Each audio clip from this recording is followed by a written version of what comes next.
Je suis ravi de vous présenter Robert Anderson, le présentateur principal et porte-parole de Watch Channel 4 à Jacksonville. À ce moment-là, j'ai mis l'enregistrement en pause. L'oratrice était une rousse majestueuse dans une robe cramoisie moulante qui accentuait ses courbes. Sa crinière flamboyante descendait jusqu'à sa taille, complétant son teint rosé.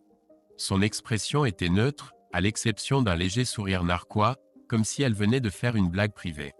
Je réfléchissais aux implications d'une femme mariée discutant ouvertement de relations intimes avec un autre homme devant 500 participants influents. Le fait que Roxanne Hunter soit mon épouse ajoutait une autre dimension intrigante. Bobby Carrao, conscient de notre statut marital, sourit et dit « Je t'avais dit qu'elle avait dit ça, Tommy, mais attends de voir ce qui se passe ensuite. Joue la bande. » Curieux de savoir ce qui pourrait possiblement surpasser cela, j'ai appuyé sur lecture. Dès que les mots quittèrent sa bouche, Roxanne leva les yeux de ses notes au podium dans la salle de conférence du Westin Sonoma Resort. La caméra captura son expression stupéfaite alors qu'elle réalisait. Malgré son héritage métissé, une rougeur visible se répandit sur son visage et son décolleté. Un rapide balayage du public révéla des visages choqués et quelques sourires naissants. Troublée, Roxanne bégaya. « Oh mon Dieu, ça ne sortait pas comme prévu. » Ce que je voulais dire, c'est que Robert est incroyablement séduisant, comme la plupart des femmes à Jacksonville et ailleurs le confirmeraient. Soyons honnêtes. Il y a une raison pour laquelle c'est le plus grand présentateur, oh mon Dieu. Elle se tourna vers l'homme blond assis à côté d'elle sur scène et dit « S'il te plaît, Robert, viens ici avant que je ne creuse ma propre tombe avec mes mots et que je ne détruise ton mariage. Aide-moi. » Il repoussa sa chaise et se leva de toute sa hauteur, dépassant de 15 cm son 1,78 m. C'était un homme imposant. Il resta debout à côté d'elle un moment, puis la serra dans ses bras et l'embrassa sur la joue, provoquant des acclamations et des sifflements, principalement des femmes dans la foule. Si j'avais su pour le sexe, les pierres. J'aurais eu plus de plaisir. À ces mots, le public éclata de rire. Je comprends. Typiquement, les événements sur l'alphabétisation, où qu'ils soient tenus, pour les éducateurs, les décideurs politiques, et tous ceux qui essaient de réduire les taux d'analphabétisme, étaient respectables, sobres et inspirants. Joyeux, pas très souvent, en fait, jamais du tout. C'était un peu différent, avec des éducateurs de tout le pays, principalement des grandes villes, se rassemblant dans l'atmosphère agréable d'Aspen avant Noël comme une sorte de récompense pour leur bon travail au cours de l'année écoulée. Probablement 99% d'entre eux n'avaient jamais entendu parler de Roxanne ou d'Anderson. J'étais certain qu'après avoir profité de la soirée, ils iraient dans les bars de la ville, feraient la fête, et peut-être un peu de ski le lendemain. Ce n'était pas l'environnement typique pour un événement sur l'alphabétisation. Debout devant l'audience, Anderson était calme, confiant et séduisant.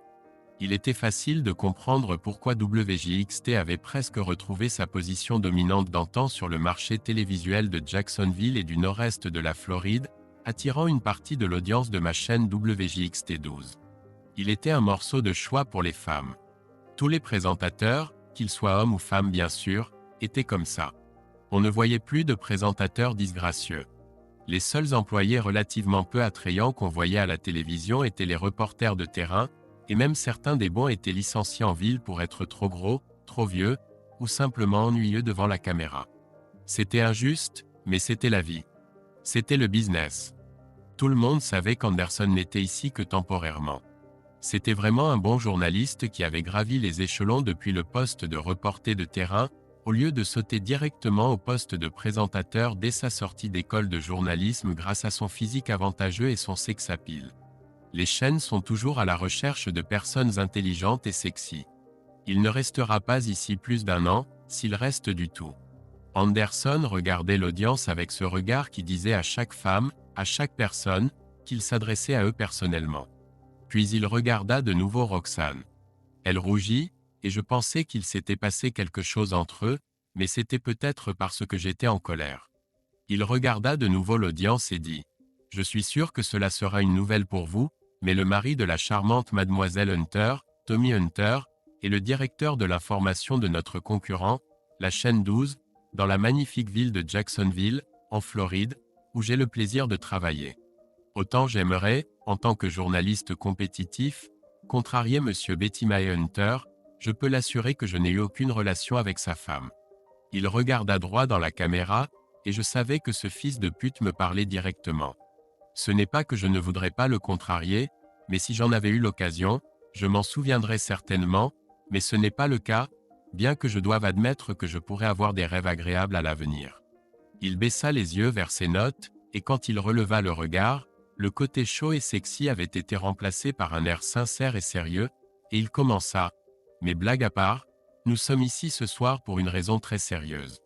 Il y a des milliers de personnes dans notre communauté, dans les communautés à travers le pays, des plus pauvres aux plus riches, qui ne peuvent tout simplement pas lire l'étiquette d'un flacon, une ordonnance ou le mode d'emploi d'un médicament. Ils seront, ou sont déjà, handicapés tout au long de leur vie parce qu'il leur manque une compétence fondamentale pour survivre dans le monde moderne. Ils ne savent pas lire.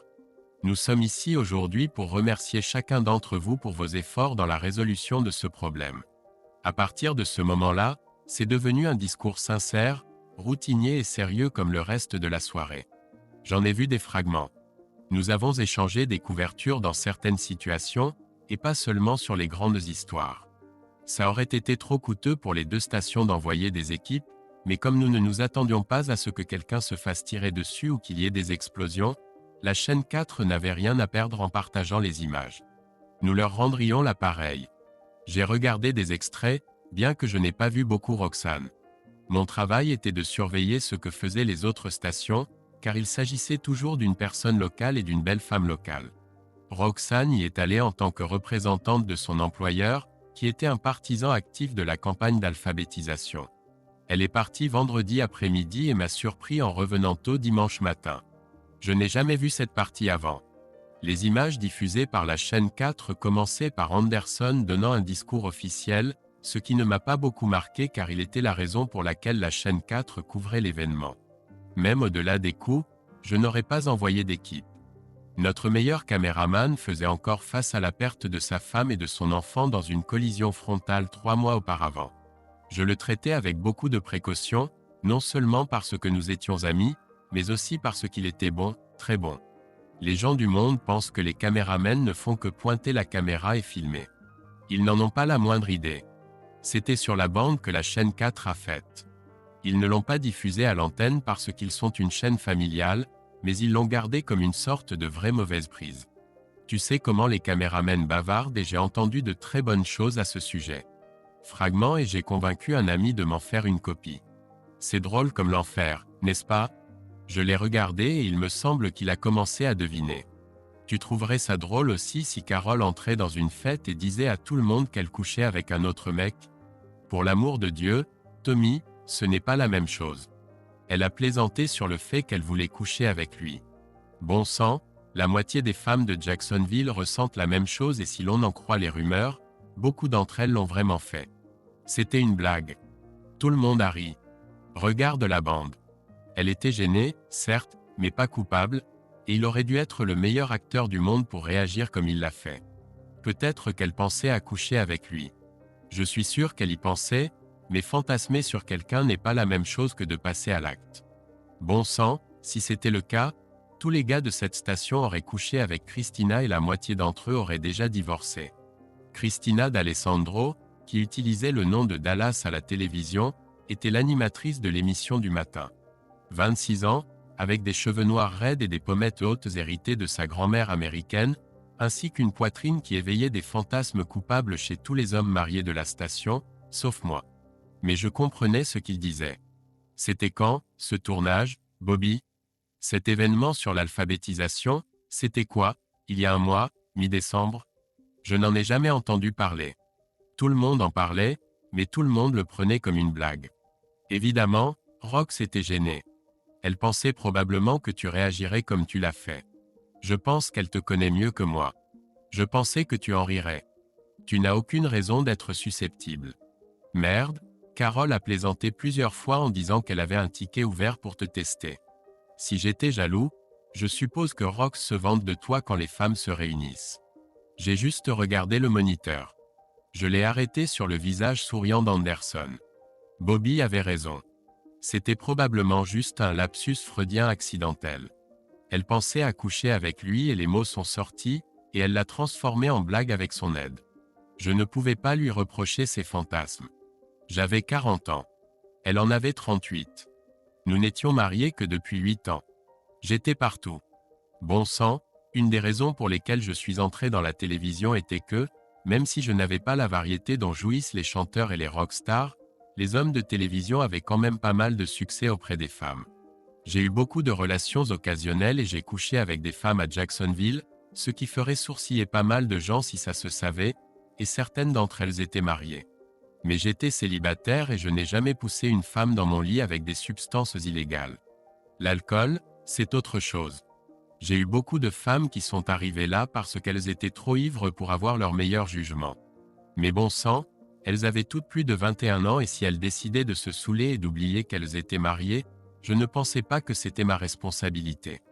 Peu avant mon mariage, j'ai eu une liaison avec la femme la plus sexy que j'ai jamais rencontrée jusqu'à Rox. Blonde avec une poitrine incroyable, je l'ai rencontrée en faisant un reportage sur l'immobilier. Elle était agent immobilier et a presque convaincu un célibataire endurci d'envisager l'achat d'une maison. Nous nous sommes fréquentés pendant 3 mois.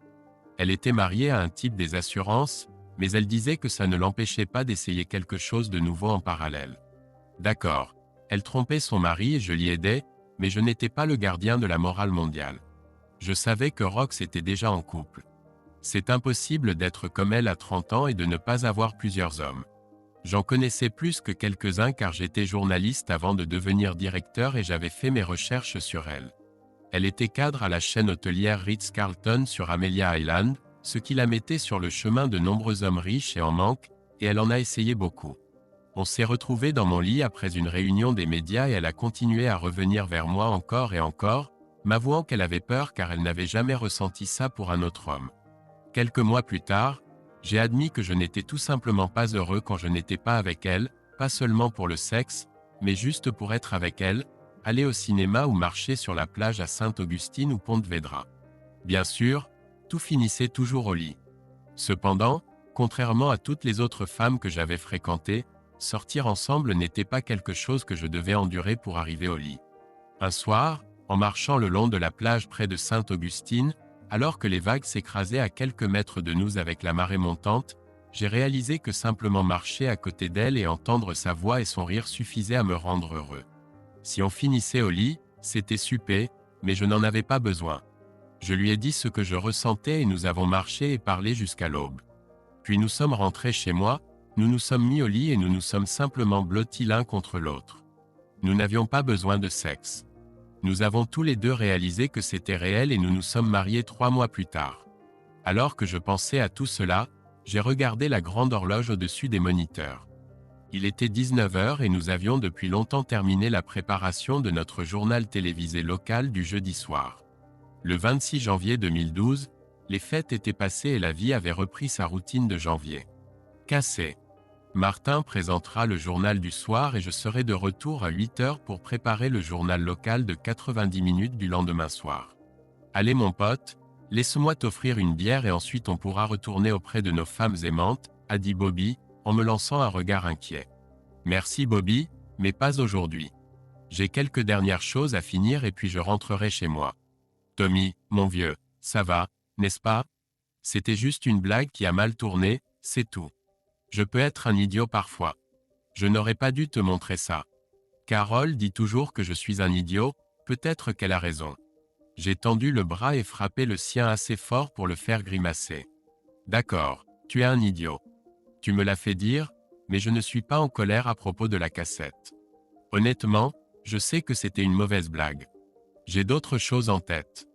Les patrons du réseau nous poussent à faire une évaluation de Christina et je ne suis pas sûr qu'elle soit assez prête pour avancer. Je veux lui donner une chance, mais je ne suis vraiment pas sûr qu'elle soit prête. Bien sûr, le directeur de la station, Nick Carnos, prendra la décision, mais nous travaillons ensemble depuis longtemps et il fait confiance à mon jugement concernant le talent à l'écran. Si nous la promouvons et qu'elle échoue, cela se reflètera mal sur Nick et moi, et nous avons tous les deux des espoirs d'avenir en dehors de Jacksonville. Cependant, si je ne la promeuse pas, je sais que ça lui brisera le cœur.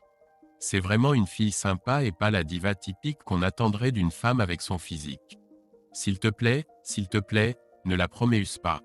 Dieu sait combien de cœurs d'hommes seront brisés ici. Je sais que ma vie sexuelle avec Carole en souffrira. La moitié du temps que je passe avec Carole, je fantasme sur Christina. Pour l'amour de Dieu, n'en parle pas, Rox. Les femmes parlent et Carole me tuera si elle l'apprend. Sors d'ici, Bobby. Mes lèvres sont scellées. Laisse-moi finir pour que je puisse rentrer chez Rox.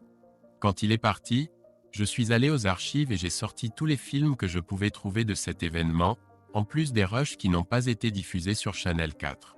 Nous enregistrons habituellement la couverture des autres stations pour nous assurer de ne rien manquer. En utilisant l'ordinateur, j'ai trouvé chaque seconde filmée cette nuit-là. En fait, à part son discours, il n'y avait pas beaucoup d'images de ma femme et Anderson. J'ai regardé le moment où ils ont échangé des regards après son lapsus. Je ne pouvais pas le déchiffrer, bien que j'ai regardé beaucoup de bandes. Mais il y avait quelque chose là. Je ne pouvais tout simplement pas le comprendre. J'ai regardé le reste de la réunion sur bande. C'était incroyablement ennuyeux, avec des tonnes d'images de gens montant au podium, acceptant des prix et remerciant leurs proches pour leur soutien. Parmi tout cela, j'ai trouvé 2 autres points. Le premier était avant son introduction. C'était une prise de vue de loin alors qu'Anderson entrait dans la salle avec son bras autour de la taille de ma femme. Il parlait et elle riait quand ils sont entrés. Elle se pencha vers lui et lui chuchota quelque chose à l'oreille. En même temps, elle lui toucha la main, comme le fait une femme quand elle vous connaît bien ou veut mieux vous connaître. Quand j'ai vu l'expression sur son visage, j'ai su qu'il couchait avec elle. C'était anticlimactique après ça, mais j'ai continué à regarder.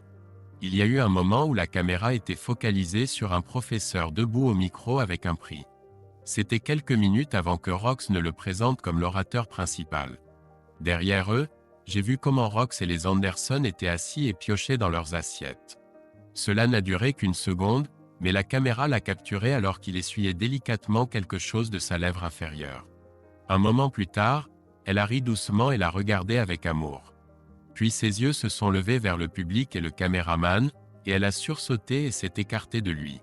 Ça ne tiendrait pas devant un tribunal, mais 2 étrangers ou même des amis occasionnels ne se comporteraient jamais ainsi. C'était le comportement de 2 personnes qui se connaissent et s'aiment profondément, mais elles ne m'en avaient jamais parlé et je savais qu'ils n'avaient aucune raison de se connaître si bien. Mon téléphone portable a sonné. J'ai regardé. Rox. Allô? Où es-tu, chérie? Il est presque 21 heures. Il se passe quelque chose à la station? Elle travaillait toujours au Ritz, mais du lundi au vendredi, 100 jours de congé officiel, bien qu'elle soit souvent appelée les week-ends. Elle faisait la navette entre sa maison à Mandarin et Amelia Island tous les jours de la semaine, donc elle ne rentrait généralement pas avant 19 ou 20 heures. J'étais habituellement rentré avant elle, avec quelque chose à manger, que ce soit acheté en chemin ou décongelé. Je travaille tard sur un projet. Tu rentres un peu tard. Où étais-tu? Oh, on a dû travailler un peu plus longtemps. Et puis Jen et Cassandra ont voulu s'arrêter prendre un verre dans un nouveau bar juste avant de sortir sur la 95. Super cocktail et ils ont ces délicieux jeunes serveurs qui apportent les boissons.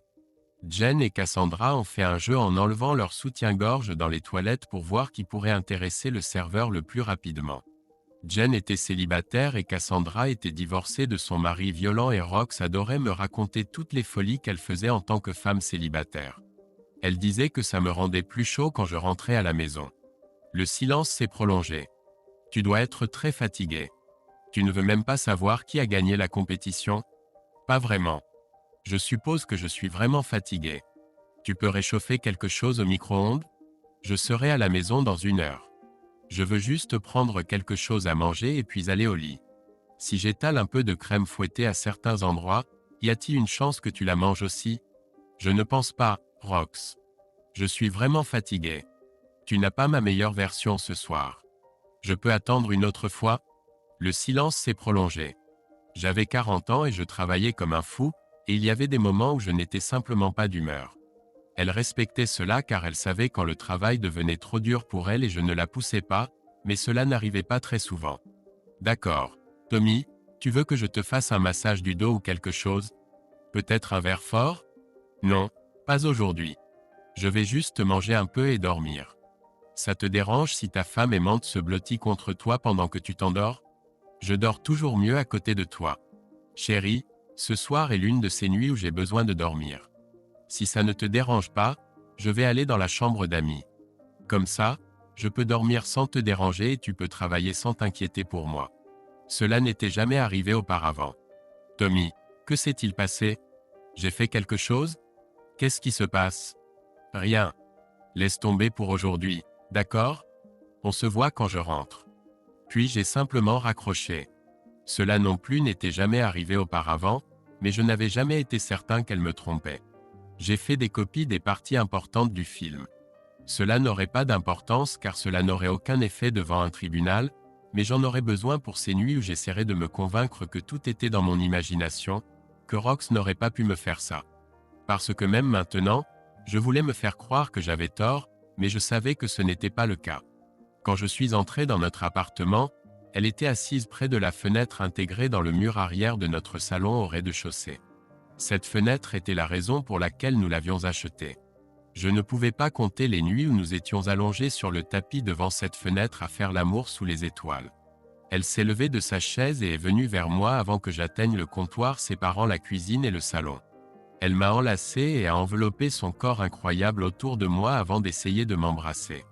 Pour la première fois de notre vie ensemble avant et après le mariage, j'ai détourné mon visage alors elle a embrassé ma joue et l'a laissé me tenir. Je ne l'ai pas enlacée. Elle m'a serré à nouveau. Lentement, elle a reculé et m'a regardé comme si elle ne me reconnaissait pas. Je suis vraiment fatigué. Tu as réchauffé quelque chose? Du bœuf chinois au brocoli. Tu veux que je te prépare une assiette? C'est bon. Je vais le faire moi-même. Je vais dans la chambre d'amis, manger quelque chose et aller me coucher. Elle tendit une main délicate et toucha mon épaule comme si j'étais un cristal fragile qui pouvait se briser. L'image d'elle posant sa main sur l'épaule d'Anderson dans le même geste plein d'amour et de possession traversa mon esprit, et elle dut voir quelque chose sur mon visage. Elle retira sa main et recula. « Tommy, que se passe-t-il?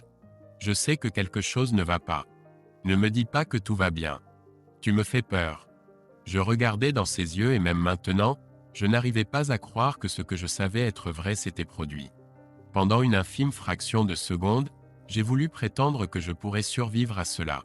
Nous pourrions continuer et j'oublierais avoir jamais vu cet enregistrement de cette réunion. Je résisterais à l'envie de la traquer, de vérifier son téléphone ou de lire ses emails à la recherche de comptes secrets et de messages d'amour. Je mettrais tout cela derrière moi, me forcerais à oublier et un jour, le déni deviendrait la vérité et tout serait terminé. Alors ce serait comme si rien ne s'était jamais passé. Cela n'a duré qu'une infime fraction de seconde. On ne peut pas faire sonner une cloche sans l'entendre résonner. Je ne pourrai jamais oublier ce que j'avais vu, ce que je savais maintenant. Je ne sais pas combien de temps cela a duré, mais il devait y avoir des moments où elle venait me voir après avoir quitté son lit. Je regardais dans ses yeux et elle semblait être la même femme avec qui j'avais prévu de vieillir, mais maintenant elle n'était plus la même femme et ne le serait plus jamais. J'ai dû détourner le regard car sinon j'aurais éclaté en sanglots comme un bébé. Je ressentais la même chose que lorsque j'avais 7 ans, quand ma mère me tenait la main aux funérailles de mon père. Elle m'avait dit qu'il était parti au ciel et ne reviendrait jamais, tout comme maintenant la femme que j'aimais était partie et ne reviendrait jamais. Je me détournais d'elle, sentant mes yeux se remplir de larmes. Je suis allé dans la chambre d'amis. Je me suis forcé à dire les mots. Je n'ai pas faim. J'ai juste besoin de dormir, on pourra parler demain. Je sentais la puissance de son regard dans mon dos tandis que je m'éloignais. Je suis entré dans la chambre d'amis, la pièce la moins utilisée de la maison. J'ai fermé la porte derrière moi et l'ai verrouillée. Puis je me suis déshabillé, j'ai réglé le réveil pour 5 heures du matin et j'ai posé ma tête sur l'oreiller. Je pensais que je ne pourrais pas dormir, mais le mensonge est devenu réalité. Je suis resté allongé pas plus de quelques minutes quand tout a disparu, et puis seules quelques secondes semblaient s'être écoulées avant que le réveil ne sonne. Être inconscient était une bénédiction. Je n'avais pas à penser à quoi que ce soit. Quand je me suis réveillé, mon esprit était clair. Parfois, ça arrive. Sans aucune connaissance préalable, j'ai accepté la réalité, la mort de mon mariage et le fait que je serais désormais seul. Oh, pas tout à fait seul. Il y avait trop de femmes, j'avais encore mes cheveux et je pouvais faire l'amour plutôt bien. Mon lit ne restera pas vide, mais aucune d'entre elles ne sera un roc. Je voulais partir avant qu'elle ne se réveille, mais pas de chance. Elle connaissait mon emploi du temps et est sortie de notre chambre en titubant, ses cheveux roux ébouriffés, pieds nus, se frottant les yeux encore endormis.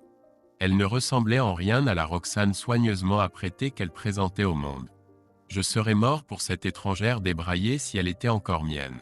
Je reculai et allai dans la salle de bain, fermant la porte derrière moi. Elle se faufila à l'intérieur pendant que je me déshabillais et entrai dans la douche, fermant la porte coulissante derrière moi et ouvrant l'eau chaude à fond.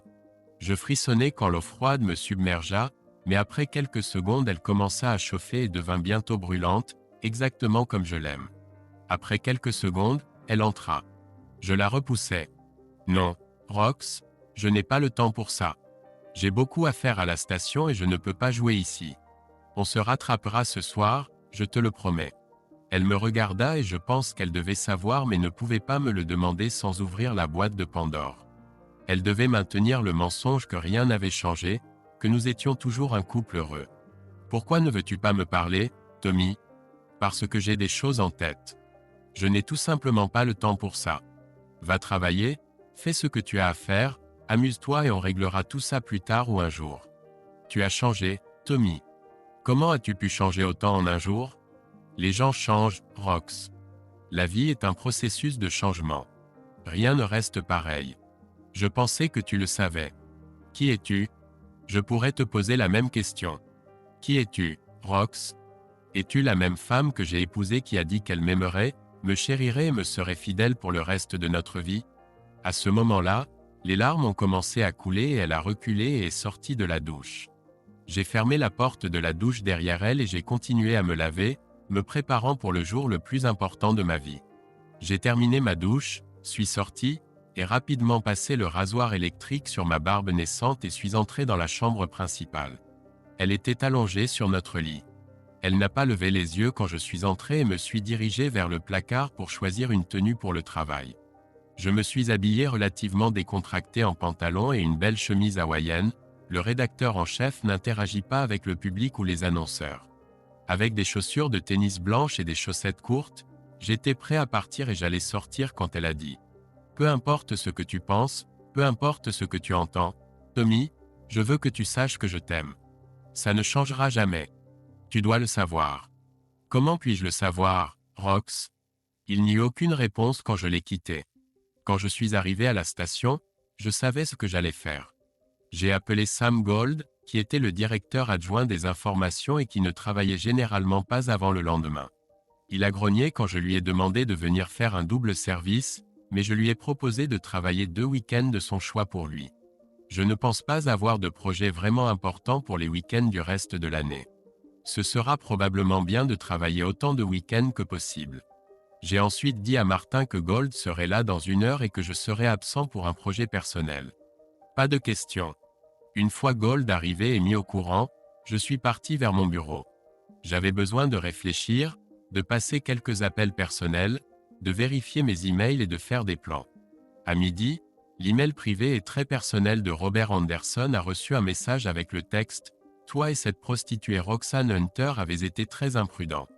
Il y a des photos de toi couchant avec elle. Tu aurais dû être plus prudent. Cyclops. » À midi 15, le message suivant est arrivé avec une photo jointe. Je sais que tu essaies d'obtenir un poste à la filiale CBS à New York. Comment penses-tu qu'ils réagiront à un scandale t'impliquant avec la femme d'un autre responsable de la station utilisant des substances illégales? Penses-tu qu'ils seront toujours intéressés? Cyclops. La photo jointe était clairement retouchée mais montrait un Anderson nu au lit avec une Roxane Hunter nue et un bol contenant une poudre blanche suspecte. À midi 30, le message suivant est arrivé. Le temps presse. Que ce soit faux ou non, il y a amplement de preuves de ce que vous avez fait tous les deux.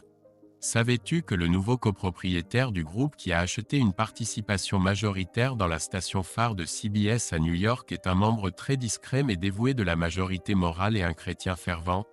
Comment penses-tu qu'il réagira à ce scandale? À 13 heures, un message est arrivé, envoyé à travers un labyrinthe électronique de messages transférés à Cyclops. Tu plaisantes. Laisse-moi tranquille. À 13h15, le message suivant est arrivé pour Anderson. On verra bien qui rira le dernier. À 14h, Anderson a envoyé un message à Cyclops. Tu as gagné. Que veux-tu? Combien veux-tu? En réponse, pas d'argent. Viens juste à la conversation. Viens au New Siam sur Adam Street, en face du beffroi, à 15 heures. Si tu ne viens pas avant 15h15, je partirai. À 15h10, Anderson est entré au New Siam et a regardé autour de lui. Il n'a reconnu personne jusqu'à ce que je me retourne de ma place dans le box du fond et lui fasse signe. « Salut Robert, que fais-tu ici ?» Il est resté là un moment puis s'est dirigé vers le fond et s'est tenu debout, me regardant de haut. « Tu comprends que j'ai plusieurs amis des départements du shérif prêts à t'arrêter pour extorsion ? Amène-les si tu es prêt pour une apocalypse catastrophique. » De grands mots pour un type dont la carrière va bientôt partir en vrille. Tu ne pourras plus travailler dans les médias nulle part ailleurs. Je ne crois pas. Quel genre de menaces as-tu reçues? Des menaces téléphoniques? Quelqu'un a-t-il exigé de l'argent? J'aimerais savoir pourquoi tu es ici à me menacer. Tu sais très bien que... Des emails me disant que je dois être ici pour que tu ne répandes pas de fausses rumeurs et de fausses photos de ta femme et moi. Je l'ai juste regardé en savourant le moment. Donc tu as des copies électroniques de messages soi-disant de quelqu'un qui te menace mais ne demande rien. Je me demande si ça compte comme de l'extorsion. De toute façon, j'ai juste eu envie, sans jeu de mots, de manger taille. Si tu m'accuses d'être derrière ces messages, bonne chance pour trouver des preuves. Premièrement, ce n'est pas moi. Deuxièmement, qui que ce soit, je suis sûr qu'il connaissait les nouvelles technologies qui rendent le traçage de la source d'un email presque impossible ou du moins très difficile. Je sais que la police ou le FBI finiront peut-être par trouver cette personne, mais je doute qu'ils soient prêts à dépenser ce genre d'argent ou de ressources pour une enquête juste pour condamner quelqu'un pour l'envoi de menaces vagues, si c'était même des menaces. J'ai le sentiment que toi et eux deviendraient la risée internationale avant que tout cela ne soit terminé, mais tu peux essayer puisque je n'ai rien à voir avec ça. Ensuite, quand ils échoueront et que mon innocence sera prouvée, je fais éclater l'histoire et je vois si la presse nationale peut la reprendre. Puis je te poursuis en justice pour avoir essayé de ruiner ma vie afin que tu puisses avoir ma femme. Ce serait une super histoire et tu aurais l'air d'un gagnant, c'est sûr. Un grand type en uniforme de shérif s'est approché de nous. Il a appuyé sur un bouton sur son oreille droite, ce qui m'a fait supposer qu'ils enregistraient notre conversation à l'extérieur. Bon sang Anderson, tu veux qu'on lance une enquête complète en gaspillant je ne sais combien d'heures de travail et le temps de notre technicien pour des emails possiblement menaçants. Pas de demande d'argent. Le gars est juste en colère parce que tu couches avec sa femme. Sérieusement. C'est quand même de l'extorsion Brady. Anderson, grandis un peu. Je ne suis venu avec toi que par curiosité. Je peux imaginer un avocat du gouvernement s'acharnant contre un présentateur respecté pour ce qui pourrait être une menace. Il a regardé Anderson puis moi. Je me détourne. Pourquoi n'allez-vous pas tous les deux au New Siam pour vous battre jusqu'à ce que vous régliez ça? Ça me va, ai-je dit, et je n'ai pas été surpris de voir Anderson secouer la tête même s'il était plus grand que moi de plusieurs centimètres. Il ne pouvait pas se permettre d'abîmer ce visage parfait. Le policier a simplement secoué la tête et dit « Anderson, ne m'appelle plus pour des broutilles pareilles. Les faveurs ont leurs limites. » Il est parti. Anderson semblait sur le point de partir quand j'ai dit « Ne pars pas ou tu le regretteras. Fais-moi confiance et éteins le micro qu'ils t'ont donné. J'en ai assez de tes conneries, Hunter. Tu me fais subir tout ça à cause d'une obsession concernant ta femme et moi. Si tu pars, Anderson, tu le regretteras pendant très, très longtemps. Tu penses probablement que je bluffe, mais es-tu prêt à prendre le risque? Je veux juste parler. Commande une soupe wonton ou quelque chose. » Il s'est adossé dans le box. « Je n'ai pas faim, mais tu m'intrigues. Qu'est-ce que tu manigances? » D'accord. Carte sur table. J'ai entendu cette performance que ma femme t'a donnée lors d'une soirée littéraire il y a un mois. J'ai aussi regardé beaucoup d'enregistrements de cette soirée. Je n'ai aucun doute sur ce qui se passe, mais j'ai des questions auxquelles je veux des réponses. De ta part. Je n'ai pas à répondre à tes questions parce qu'il ne se passe rien. Si tu as tout entendu, tu sais que c'était une blague. Elle a fait une erreur et j'en ai ri. Tu es vraiment si peu sûr de toi que tu crois ça? Anderson, regarde-moi. Je suis le directeur de l'information. Je suis ici depuis 15 ans et beaucoup de gens me doivent des services. Je sais aussi où sont enterrés les cadavres et j'ai toute une équipe d'enquêteurs. Je ne sais pas depuis combien de temps vous sortez ensemble, mais si ça n'a pas commencé le soir du banquet, il y a une trace. Il y a des gens qui savent quelque chose, mais vous n'avez pas été assez prudent et je le découvrirai. Si tu ne me dis rien ou si tu me mens aujourd'hui, quand je découvrirai ça, je te détruirai. Il existe une photo, en fait une série de photos te montrant en train de sniffer des substances illégales lors d'une fête il y a 6 mois, prise secrètement avec un téléphone portable. Tu n'en as jamais rien su mais elles sont réelles. Elles me sont parvenues et je les ai cachées parce que tu es aussi un homme des médias et je ne voulais pas ruiner ta carrière juste parce que tu es stupide. Tu dois comprendre que je connais beaucoup de gens dans les réseaux des deux côtes, des gens que j'ai rencontrés et avec qui j'ai travaillé. Je dirais à tout le monde que vous êtes indiscipliné en matière de substances illégales et de sexe. Être présentateur ou avoir une position importante en ligne n'est pas la même chose qu'être à Hollywood. Ça n'ajoute pas d'éclat à votre réputation. Ça vous rend peu fiable, et il y a beaucoup de directeurs de l'information et de gens des réseaux dans la quarantaine et la cinquantaine avec de belles jeunes épouses, et ils ne veulent vraiment pas que quelqu'un comme vous les ait. Je ne vous arrêterai peut-être pas. Vous êtes peut-être sur une fusée vers le sommet, mais je ferai tout pour vous nuire. Il s'est adossé et m'a regardé pendant que j'exposais la situation. Il n'a pas dit un mot puis a finalement dit « sauf si ». J'ai siroté le thé vert chaud que la serveuse avait apporté avant l'arrivée d'Anderson. Si vous répondez honnêtement à mes questions, je ne veux pas vous détruire, bien que je le ferai si je dois. Je veux savoir comment vous et ma femme vous êtes rencontrés et ce qui s'est passé. Est-ce que ça continue? Si vous répondez honnêtement, vous partirez d'ici et j'oublierai votre existence. Je vais divorcer d'elle mais votre nom ne sera jamais mentionné. Je garderai ça simple. Différends irréconciliables. Comment puis-je vous faire confiance? Vous pouvez dire n'importe quoi et puis si vous vous mettez en colère contre moi. Parce que je vous donne ma parole et il y a beaucoup de gens dans cette ville qui diront qu'elle est fiable. Je n'ai jamais manqué à ma parole. Il m'a regardé pendant longtemps puis a demandé « C'est quoi ça ?» Si c'est du thé vert, appelez la serveuse. J'adore ça. Je ne savais tout simplement pas qu'ils en servaient dans un restaurant thaï. Je mange ici depuis longtemps et le propriétaire est un ami. Il dit que peu de gens l'aiment. Après que la serveuse eut placé la théière et la tasse devant lui, il a rempli la tasse de thé chaud et pris une gorgée. Finalement, il m'a regardé et a dit « Ce n'était pas personnel, mec. Je savais qu'elle était mariée avec vous. On en a même parlé mais c'est juste. C'est juste arrivé. Comment puis-je être sûr que vous dites la vérité? Vous êtes un salaud assez égoïste pour inventer des choses juste pour m'énerver. Combien de gens savent qu'elle a un petit tatouage avec la lettre TH et une flèche juste à l'intérieur de sa fesse? Il n'est pas visible en bikini. On ne peut pas le voir. Elle a eu ce tatouage il y a 2 ans. Ça m'a rendu très heureux à l'époque. Il a pris une autre gorgée. On est souvent au Ritz. Des reportages, des réunions, des conférences, et vous savez, c'est impossible de ne pas la remarquer si vous êtes dans les parages. Elle se démarque simplement. Alors j'ai commencé à flirter un peu. C'était il y a environ 1 an. Quand je suis arrivé ici pour la première fois, elle flirtait en retour, mais c'était juste pour le travail. Quand on a ton physique et qu'on est dans une position comme ça fait partie du boulot et je le savais, donc je ne m'attendais à rien.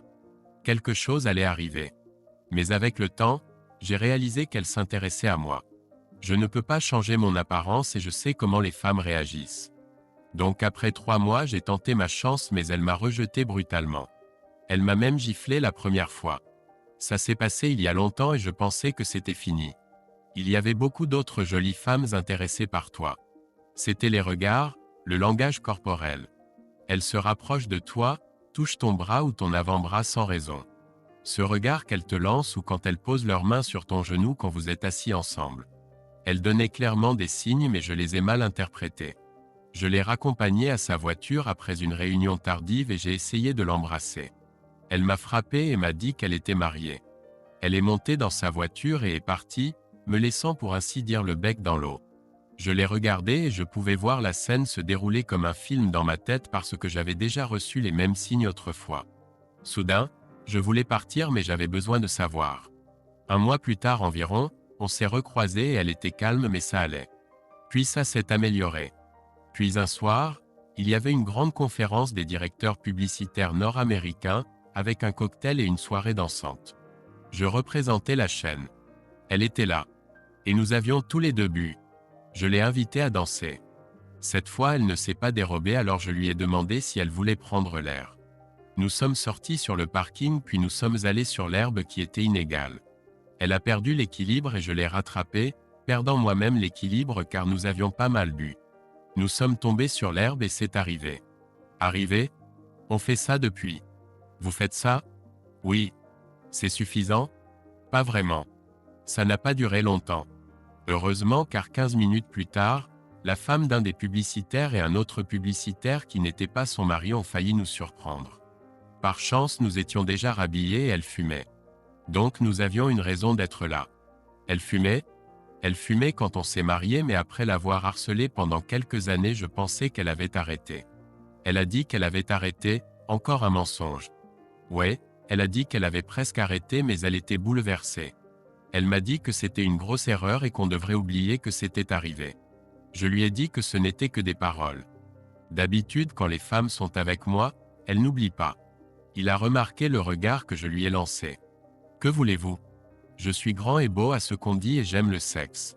Il n'y a généralement pas beaucoup de plaintes. C'est simplement la vérité. De toute façon, après un moment, je ne dirais pas non à un deuxième round. Je pensais que puisqu'on avait fait ça, on pouvait continuer mais elle ne voulait pas. Elle est partie et je ne l'ai plus revue cette nuit-là. J'ai essayé de me souvenir et je m'en suis rappelé. C'était en août, maudit mois d'août, il y a 6 mois. Elle avait une grande réunion et vers minuit, quand je commençais à m'inquiéter pour elle, elle a appelé. Elle avait une voix étrange, comme si elle pleurait. Elle a dit ensuite qu'elle avait trop bu pour conduire jusqu'à la maison, alors elle resterait pour la nuit. L'hôtel gardait toujours des chambres pour les employés dans ces cas-là. Je n'y ai pas pensé à ce moment-là. Elle est revenue le lendemain et, avec le recul, elle était étrangement déprimée. Déprimée est le mot. D'habitude, elle était bruyante. Elle était expressive mais elle était silencieuse le lendemain. En y repensant, je lui ai même demandé ce qui n'allait pas et elle a simplement répondu qu'elle avait tellement bu qu'elle en ressentait encore les effets.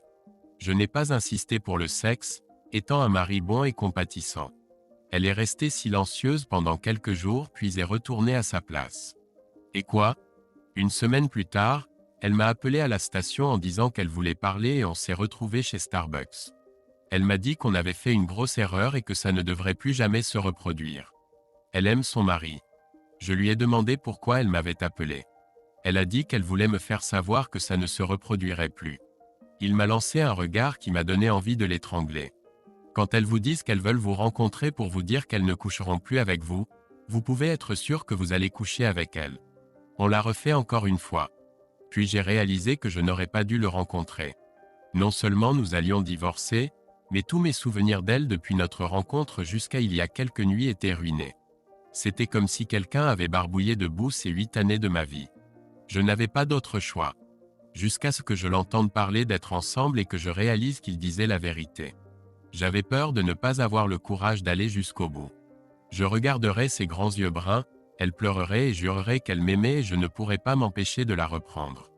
J'essaierais de me forcer à oublier, de me convaincre qu'on pourrait surmonter ça et d'une manière ou d'une autre recoller les morceaux de notre mariage, aller en thérapie, faire toutes ces choses que les gens font quand ils ne veulent pas admettre que le mariage ou la relation est morte. Mais je ne lui ferai plus jamais confiance, je ne lui pardonnerai jamais. Au fil du temps, le mariage pourrirait et tôt ou tard, peu importe qui appuierait sur la gâchette, nous nous séparerions. Cela se serait produit très lentement et douloureusement au lieu de se terminer brusquement et rapidement.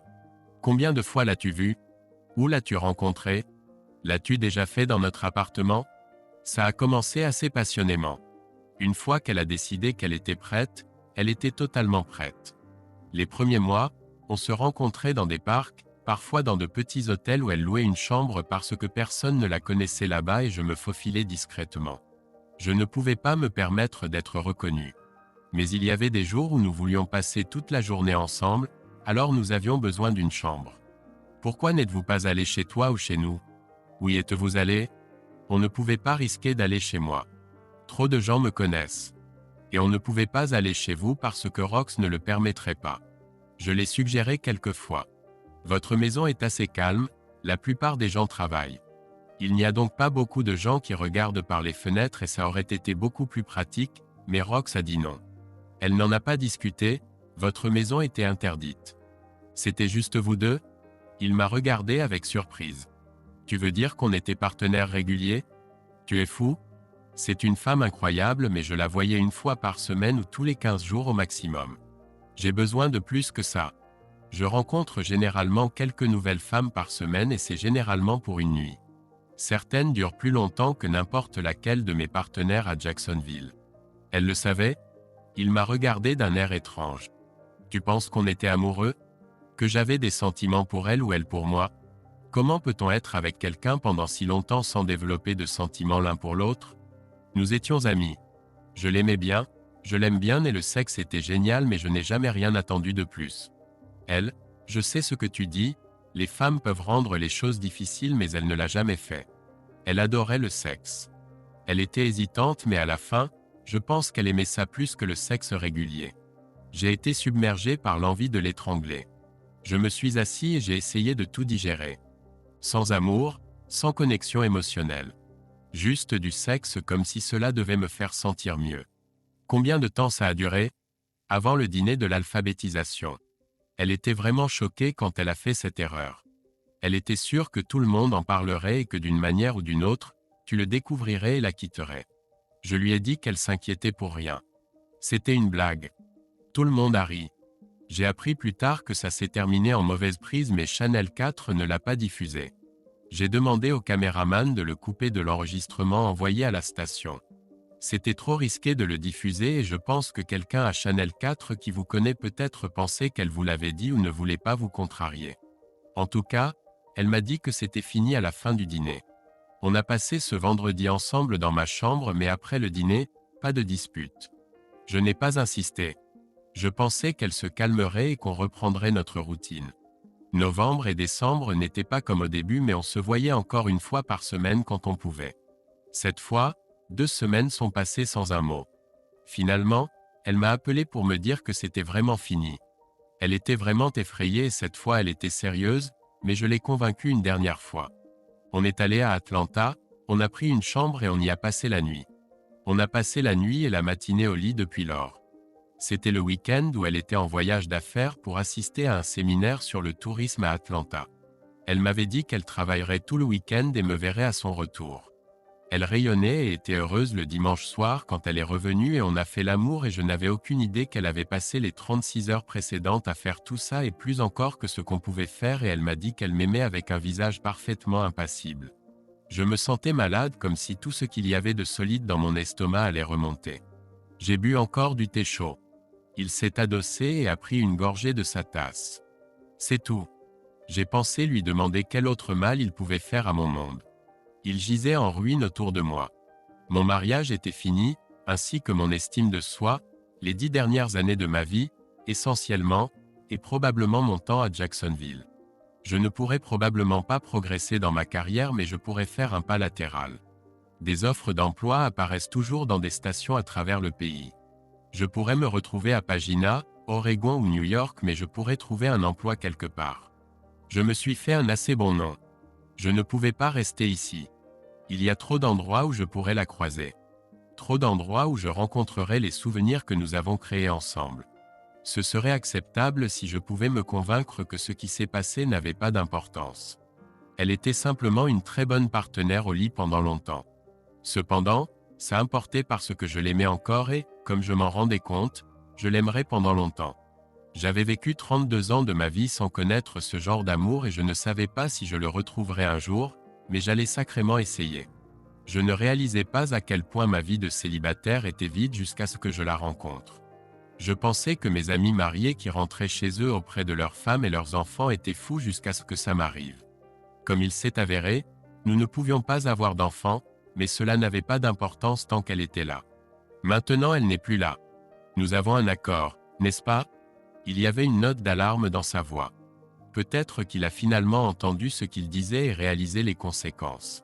Je voulais, avec toute l'amertume possible, le lui faire payer, rompre ma promesse et faire tout mon possible pour ruiner sa carrière et tenter de compromettre sa promotion.